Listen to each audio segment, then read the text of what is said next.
ఈరోజు రాష్ట్ర ప్రభుత్వం young India integrated residential schools అనే ఒక విధానాన్ని తీసుకొచ్చి ఈ దేశానికి ఆదర్శంగా ఉండే విధంగా 25 ఎకరాలలో ఒక కార్పొరేట్ కాలేజీలతో పోటీ పడే విధంగా ఈచ్ స్కూల్కి 200 కోట్ల రూపాయలు కేటాయించి ఈరోజు మీకు ఒక ఇంటర్నేషనల్ స్టాండర్డ్స్ ఎడ్యుకేషన్ని not only infrastructure educational qualification కూడా అక్కడ ఉండే క్వాలిటీ కూడా పెంచాలి అని ఒక లక్ష్యంతో ఈరోజు మేము పనిచేస్తున్నాం.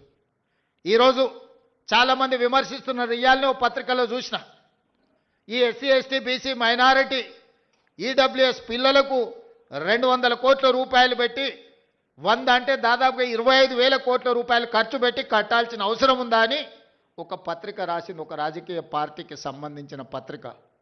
కరెక్టే మీ విధానంలో, ఎందుకంటే మీరు అధికారంలో ఉన్నప్పుడు బర్రెలు గొర్రెలు చేపలు చెప్పులు కుట్టుకోండి అనే స్కీములు మీరు తీసుకొచ్చిండ్రు. ఆనాడు బడుగు బలైన దళిత గిరిజన మైనారిటీ వర్గాలు ఏం చేయాలంటే దళితులు చెప్పులు కుట్టుకోవాలి, బలహీన వర్గాలు చేపలు పట్టుకోవాలి, ట్రైబల్స్ పందులు పెంచుకోవాలని గత ప్రభుత్వంలో స్కీములు వచ్చినాయి. మీరు అందరూ చూడండి. గత 10 సంవత్సరాలలో ఏం చెప్పారు? బర్రెలు గొర్రెలు ఇస్తాం, చేపలు ఇస్తాం, చెప్పులు కుట్టుకోండి, మీకు స్కీములు ఇస్తామని చెప్పిండ్రు తప్ప మీకు చదువు చెప్తాం, మీకు రాజ్యాధికారం ఇస్తాం, మీ రాజ్యం నిర్మాణంలో మిమ్మల్ని భాగస్వాములను చేస్తామని చెప్పలేదు.